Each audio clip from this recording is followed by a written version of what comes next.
नमस्ते दोस्तों, स्वागत है आपका अपने YouTube channel UP TET learning hub पर। आज हम पढ़ने वाले हैं मनोविज्ञान का एक बहुत ही इम्पोर्टेंट टॉपिक, कोहलबर्ग का नैतिक सिद्धांत, जिसमें लोगों को बहुत कन्फ्यूज़न रहता है।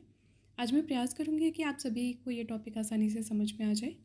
तो आइए शुरू करते हैं। कोहलबर्ग का पूरा नाम लॉरेंस कोहलबर्ग है। कोहलबर्ग जर्मन मूल के अमेरिकन मनोवैज्ञानिक थे। कोहलबर्ग ने नैतिक विकास का सिद्धांत दिया। आइए समझते हैं कि नैतिक विकास क्या होता है। नैतिक विकास अर्थात जब इंसान या फ़र्द सीखता है कि क्या सही है और क्या गलत है। अब आप सब ये बताइए कि क्या एक 5 साल के बच्चे, 15 साल के बच्चे और 21 साल के युवा की नैतिक सोच में अंतर होता है या नहीं? सोचिए और बताइए। आप में से ज़्यादा लोग यही बोलेंगे कि हाँ, उम्र के प्रत्येक चरण में नैतिकता के पैमाने अलग अलग होते हैं, हमारी सोच अलग अलग होती है। तो इसी पॉइंट पर ही टिका हुआ है कोहलबर्ग का सिद्धांत। कोहलबर्ग ने भी यही बताने और समझाने का प्रयत्न किया है कि उम्र के प्रत्येक पड़ाव पर मनुष्य की नैतिकता संबंधी विचार बदलते रहते हैं। इसीलिए हम कोहलबर्ग को नैतिक विकास के सिद्धांत का जनक मानते हैं। आइए देखते हैं कि कोहलबर्ग ने अपने नैतिकता के सिद्धांत के लिए कहानी कथन पद्धति का प्रयोग किया है। इसे अंग्रेजी में स्टोरी टेलिंग मेथड कहते हैं। कहानी कथन पद्धति का प्रयोग कोहलबर्ग ने नैतिक विकास या मोरल डेवलपमेंट को समझाने या मापने के लिए किया है। इस पद्धति में बच्चों या लोगों को नैतिक दुविधा वाली कहानियाँ सुनाई जाती हैं। नैतिक दुविधा वाली कहानियों का अर्थ आप समझ रहे होंगे या मैं उसे आसान भाषा में समझाने का प्रयत्न कर रही हूँ। नैतिक दुविधा अर्थात जिस कहानी में यह पता करना बहुत कठिन हो कि सही कौन है या गलत कौन है, ऐसा निर्णय लेना मुश्किल हो जाता है, उसी कहानी को हम नैतिक दुविधा वाली कहानी कहते हैं।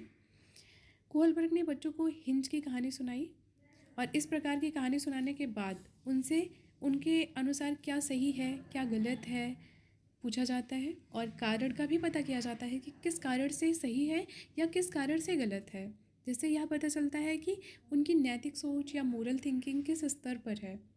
अब आप सोच रहे होंगे कि मोरल थिंकिंग के भी स्तर होते हैं। तो हाँ, कोहलबर्ग ने अपने नैतिक सिद्धांत के स्तर बताए हैं। आइए पहले हम हिंज की कहानी सुनते हैं, फिर कोहलबर्ग ने 10 से 16 वर्ष के बच्चों को कहानी सुनाई और यह महत्वपूर्ण सिद्धांत निकाल कर लाएं। तो आइए जानते हैं हिंज की कहानी के विषय में। कोहलबर्ग ने 10 से 16 वर्ष के लड़कों को हिंज की स्टोरी सुनाई, जिसमें एक हिंज नाम का एक आदमी था। उसकी पत्नी को कैंसर था। पत्नी की जान बचाने के लिए उसे एक महंगी दवा की ज़रूरत थी और हिंज के पास पूरे पैसे नहीं थे। उसने दवा वाले से उधार मांगा, लेकिन दवा वाले ने मना कर दिया। तो अब हिंज के पास एक समस्या थी, या तो वह दवा की चोरी करे या अपनी पत्नी को मरने दे। तो इस कहानी के माध्यम से कोहलबर्ग यह जानना चाहते थे कि व्यक्ति सही गलत का निर्णय कैसे लेता है। हिंज की कहानी से ही कोहलबर्ग ने यह भी सिद्ध किया कि हर व्यक्ति की नैतिक सोच अलग होती है और यह समय समय के साथ विकसित होती रहती है। इस लेक्चर में दिए गए सारे पॉइंट्स आपको नोट डाउन करने हैं। एग्ज़ाम में यहीं से सीधे प्रश्न पूछ लिए जाते हैं, इसलिए यह लेक्चर एग्ज़ाम के पॉइंट ऑफ व्यू से बहुत इम्पॉर्टेंट है। इस सिद्धांत में कोहलबर्ग ने 10 से 16 वर्ष के लड़कों को ये कहानी सुनाई थी। यहाँ ध्यान देने योग्य बात है कि कोहलबर्ग ने इस सिद्धांत में केवल लड़के थे, लड़कियों को इसमें शामिल नहीं किया गया था। कहानी सुनाने के बाद कोहलबर्ग ने बच्चों से प्रश्न पूछे और दिए गए उत्तरों के आधार पर ही कोहलबर्ग ने नैतिकता के 3 स्तर बताए हैं और इन तीनों स्तर की दो दो अवस्थाएं भी हैं, अर्थात कोहलबर्ग के सिद्धांत में 3 स्तर और 6 अवस्थाएं हैं। कोहलबर्ग का मानना था कि उनकी नैतिकता के सिद्धांत के 6वीं अवस्था तक बहुत ही कम लोग पहुंच पाते हैं। विश्व में लगभग 4% लोग, जैसे कि गांधी जी, अब्राहम लिंकन जैसे लोग। अब हमें ये लग रहा होगा कि ऐसा क्या है इस 6वें चरण में कि इतने कम लोग इस चरण तक पहुंच पाते हैं। तो आइए हम पढ़ते हैं। इन चरणों को पढ़ने से पहले हमें 3 अवधारणाओं को समझना होगा जो कि कोहलबर्ग ने दिए थे और इनको समझे बिना सिद्धांत को नहीं समझा जा सकता है। तो आइए आसान भाषा में इन्हें समझते हैं। वे 3 अवधारणाएं हैं नैतिक दुविधा, नैतिक तर्कड़ा और नैतिक व्यवहार। आइए इसको आसान भाषा में समझते हैं कि नैतिक दुविधा क्या है। नैतिक दुविधा को मोरल डिलेमा बोला जाता है। नैतिक दुविधा एक ऐसी सिचुएशन होती है जहाँ पर दो ऑप्शन होते हैं और दोनों में यह निर्धारित करना बहुत मुश्किल होता है कि कौन सा सही है और कौन सा गलत है। जैसे दवा चोरी करना गलत है, पर दवा चोरी नहीं करेगा तो उसकी पत्नी मर जाएगी। यहाँ पे दो ऐसे ऑप्शन हैं जिनमें से ये निर्धारित करना मुश्किल है कि क्या सही है और क्या गलत है। इसे ही नैतिक दुविधा बोलते हैं। नैतिक तर्कड़ा को मोरल रीजनिंग के नाम से भी जानते हैं। जब हम नैतिक तर्कड़ा यह होता है कि जब हम सोचते हैं कि क्या गलत है, क्या सही है, और ये गलत है तो क्यों गलत है, या सही है तो क्यों सही है। मतलब कि जब हम किसी कार्य के पीछे रीज़न देने लग जाते हैं कि या इसलिए सही है या इसलिए गलत है, तो उसको हम क्या कहते हैं, नैतिक तर्कड़ा या मोरल रीजनिंग कहते हैं। जैसे चोरी करना गलत है, क्यों? क्योंकि कानून इसे गलत मानता है या कानून की नज़रों में गलत है, कानून इसके लिए सज़ा निर्धारित करता है। अर्थात नैतिक तर्कड़ा वह है जब हम किसी कार्य के पीछे रीज़न देने लग जाते हैं कि यह सही है तो क्यों सही है, गलत है तो क्यों गलत है। आइए हम तीसरा टॉपिक समझते हैं, नैतिक व्यवहार। इसको मोरल बिहेवियर भी कहते हैं। मोरल बिहेवियर ऐसा समझते हैं कि नैतिक तर्कड़ा या जो सोच समझने के बाद हम डिसीज़न लेते हैं, वही होता है हमारा मोरल बिहेवियर, या डिसीज़न के अकॉर्डिंग जो काम करते हैं वही नैतिक व्यवहार होता है। जैसे किसी की हेल्प करना, झूठ ना बोलना, ये सब क्या है, ये सब नैतिक व्यवहार है। आइए अब हम कोहलबर्ग के नैतिक सिद्धांत के 3 स्तर के विषय में चर्चा करते हैं। उनका पहला स्तर है पूर्व नैतिक स्तर, या इसे पूर्व परंपरागत स्तर भी कहते हैं, पूर्व प्रथागत अवस्था भी कहते हैं। इसके 2 चरण हैं। पहला है दंड व आज्ञा पालन अवस्था, दूसरा है यांत्रिक सापेक्ष नैतिकता। कोहलबर्ग के नैतिक सिद्धांत की दूसरा स्तर है जिसको नैतिक स्तर या परंपरागत स्तर या प्रथागत नैतिक अवस्था कहते हैं। इसके भी 2 चरण हैं। पहला है अंतर्वैयक्तिक संबंध तथा स्वीकृति, दूसरा है कानून व्यवस्था अवस्था। आइए कोहलबर्ग के नैतिक सिद्धांत के तीसरे स्तर के विषय में चर्चा करते हैं। तीसरा है उत्तर नैतिक अवस्था या उत्तर परंपरागत अवस्था या उत्तर प्रथागत नैतिक अवस्था। इसके भी 2 चरण हैं। एक है सामाजिक अनुबंध या संकुचन तथा व्यक्तिगत अधिकार अवस्था, दूसरा है सार्वभौमिक नैतिक अवस्था। आइए कोहलबर्ग के पूर्व नैतिक या पूर्व परंपरागत अवस्था के विषय में जानते हैं। इसकी आयु होती है 4 से 10 वर्ष की आयु के बीच के बच्चे इसके अंतर्गत आते हैं। इसके 2 चरण हैं। पहला है दंड एवं आज्ञा पालन अवस्था और दूसरा है यांत्रिक सापेक्ष नैतिकता। दंड एवं आज्ञा पालन अवस्था अर्थात इनमें पहली बात, ऐसे बच्चों के अंदर नैतिकता का अभाव होता है। क्या आपने कभी ऐसा देखा है कि कोई 4 से 10 साल का बच्चा हो और उसे गलत सही का बहुत ज्ञान हो? उसे गलत से हम आम जीवन में ही देखते हैं कि हम बच्चों को कहते हैं कि उन्हें बोध नहीं है या उन्हें इतना ज्ञान नहीं है, वो गलत चीज़ें भी करते हैं तो हम उन्हें डांटते हैं या फटकार लगाते हैं या उन्हें दंडित करते हैं। तो उनका जो गलत या सही होता है वह इसी पर निर्भर करता है कि जिस चीज़ के लिए वो डांट खा रहे हैं या उन्हें दंड मिल रहा है वो चीज़ गलत है, और जिस चीज़ के लिए उन्हें अप्रिसिएशन मिल रहा है वो चीज़ गलत नहीं है। अर्थात इसीलिए इसे दंड एवं आज्ञा पालन की अवस्था कहा जाता है। जैसे कोई बच्चा है, उसने अपने पिता का मोबाइल फ़ोन पानी में डाल दिया है, तो ऑब्वियस सी बात है इसके लिए उसको दंडित किया जाएगा, और जब उसे दंडित किया जाएगा तो उसको ये रिमाइंड होगा कि ये चीज़ करना गलत है।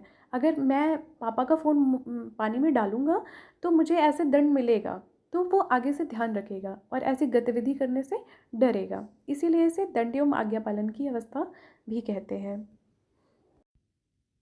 यहाँ पर ध्यान देने वाली बात है कि पूर्व नैतिक चरण में बच्चों के अंदर नैतिकता नहीं होती है। इस चरण में बच्चों के अंदर नैतिकता होती ही नहीं है, और नैतिकता इनका डिपेंड करता है माता पिता से मिलने वाले संभावित दंडों पर। इसलिए पेपर में अगर आता है कि कोहलबर्ग के सिद्धांत में किस चरण में नैतिकता बालकों में नहीं पाई जाती है, तो आपका उत्तर होगा पूर्व नैतिक अवस्था में। इसको ध्यान रखिएगा। आइए हम पूर्व नैतिक चरण के दूसरे चरण की बात करते हैं, जिसमें यांत्रिक सापेक्ष नैतिकता होती है। इस चरण को व्यक्तिवाद तथा विनिमय या परस्पर उद्देश्य अभिमुखता या हम केंद्रता आदि नामों से भी जानते हैं। इसमें यह है कि अगर कोई काम गलत भी है तो भी उसे करना चाहिए, अगर अपना फ़ायदा होता हो तो।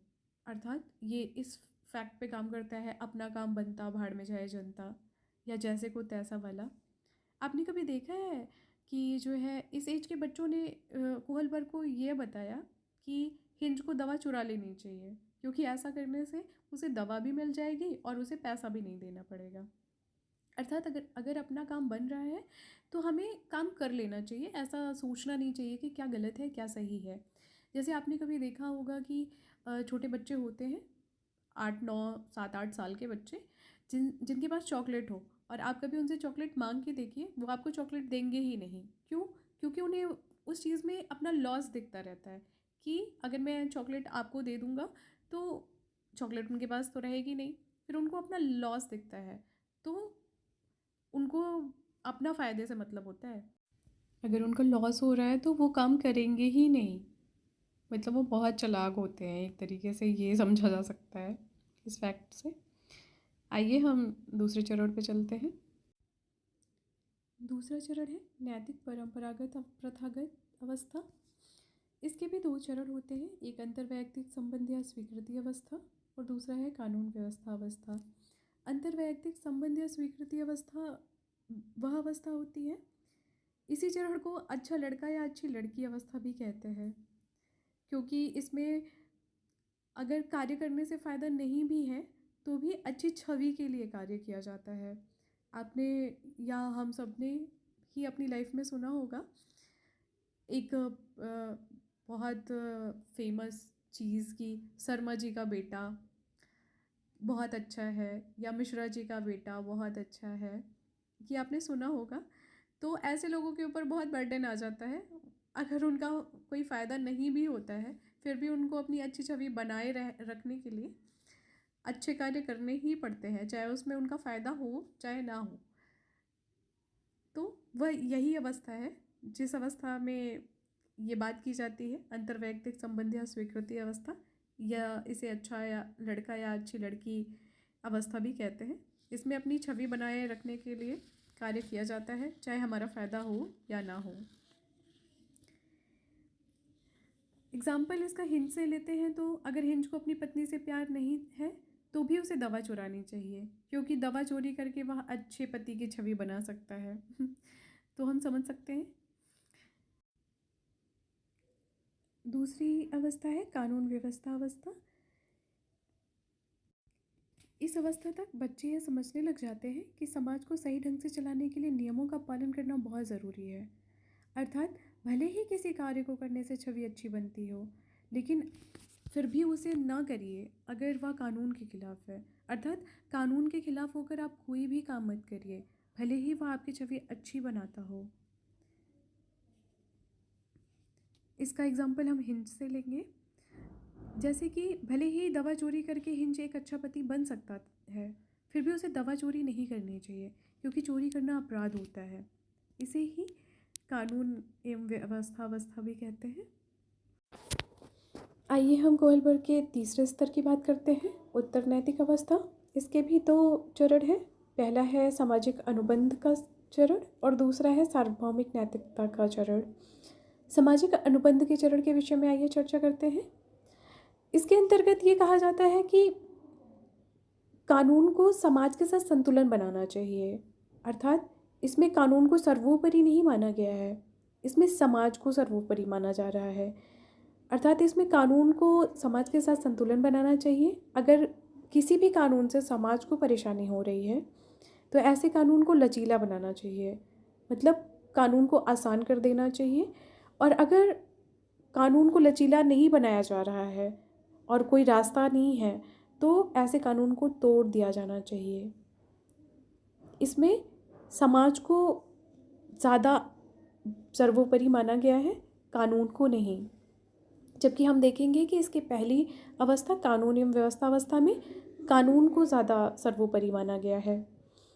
इसको एक एग्जाम्पल के तहत समझते हैं।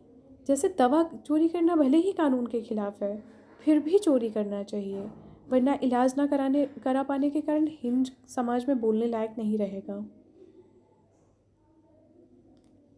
अब हम आते हैं इसके दूसरे चरण पर, जो है कि सार्वभौमिक नैतिक सिद्धांत। और हमने इसके विषय में समझा था कि इस चरण तक दुनिया में केवल 4% लोग ही पहुंच पाते हैं।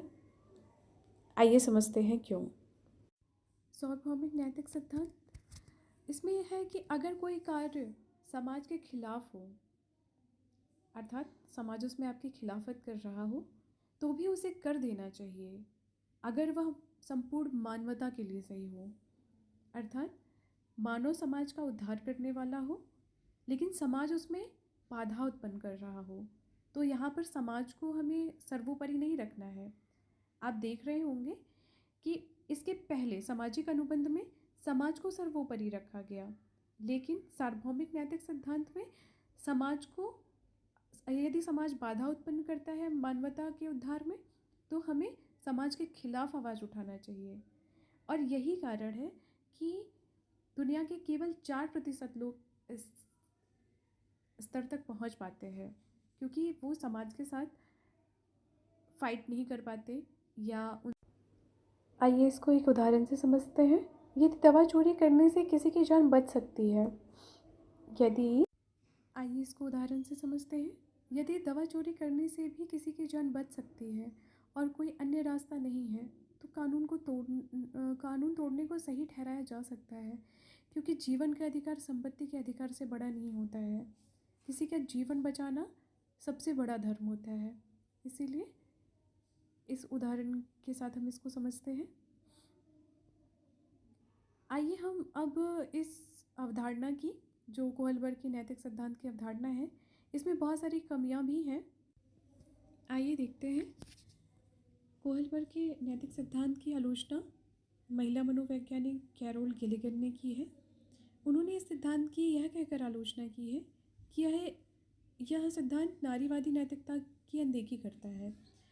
हमने आगे पढ़ा था कि इस प्रयोग में कोहलबर्ग ने केवल 10 से 16 साल के लड़कों को ही लिया था, लड़कियों को नहीं लिया था, और यही उनकी आलोचना है, गिलिगन ने बोला है। गिलिगन मानती है कि स्त्रियों एवं पुरुषों की नैतिकता में क्रमशः न्याय और देखभाल हावी होता है, तथा इसमें न्याय अधिक है। अर्थात स्त्रियां जो होती हैं उनकी नैतिकता क्या होती है? देखभाल। उनकी नैतिकता को आंका जाता है देखभाल से, और पुरुषों की नैतिकता को आंका जाता है न्याय से। और उन्होंने बताया कि यहाँ पे न्याय अधिक हावी दिखाई पड़ता है। डाल के लिखेंगे कि कोहलबर्ग के अनुसार कानून और व्यवस्था की अवस्था को सामाजिक क्रम एवं व्यवस्था बनाए रखने की भी अवस्था कहते हैं। ऐसे क्वेश्चन आपके पेपर में आते रहते हैं, इसको नोट कर लीजिएगा। कोहलबर्ग ने नैतिक तर्कड़ा और नैतिक व्यवहार में गहरा संबंध माना है, लेकिन यह भी हमेशा सच नहीं होता है, अतः यह भी आलोचना ही है उनकी। नैतिक तर्कड़ा और नैतिक व्यवहार में गहरा संबंध हो सकता है, लेकिन उनके द्वारा बताए गए चरणों की उम्र में भी नैतिकता का उदय नहीं होता है, यह भी उनकी एक आलोचना है। उनके इस सिद्धांत का स्रोत उनकी पुस्तक मानी जाती है, जो पुस्तक का नाम है the psychology of moral development. इसको आप ज़रूर नोट डाउन करिए। आइए कोहलबर्ग के सिद्धांत के कुछ और आलोचनाओं पर चर्चा करते हैं। पहला है, आयु और चरणों के बीच संबंध की वैज्ञानिक पुष्टि का अभाव है। कोहलबर्ग ने नैतिक विकास के निश्चित चरण बताए हैं और विशिष्ट आयु समूह भी बताया है कि इस चरण पर इस आयु समूह के लोग ऐसा सोचेंगे, लेकिन ज़रूरी नहीं है और वैज्ञानिक रूप से भी यह सिद्ध नहीं किया जा सका है अभी तक कि ऐसा होगा ही। तो यह एक तरीके से उनके सिद्धांत की आलोचना ही है। आयु चरणों के बीच वैज्ञानिक संबंधों की पुष्टि नहीं हो पाई है। नैतिक व्यवहार वास्तव में सही कार्य को करना। कोहलबर्ग का मानना था कि जिसकी तर्क शक्ति जितनी ऊंची होगी या उच्च होगी, उसका व्यवहार भी उतना नैतिक होगा, अर्थात वह गलत काम नहीं करेगा। लेकिन आलोचकों का कहना है कि यह ज़रूरी नहीं है। कई बार लोग जानते हैं कि क्या सही है और क्या गलत है, लेकिन फिर भी वो सही को जानते हुए गलत कार्य को करते हैं। तो इस आधार पर कहा जा सकता है कि जो कोहलबर्ग मानते हैं कि नैतिक व्यवहार का वास्तविक अर्थ सही कार्य ही होता है, वह वास्तव में उनकी एक आलोचना ही है। तो यहीं पे ये टॉपिक ख़त्म होता है। कोहलबर्ग के विषय में हम सब कुछ पढ़ चुके हैं।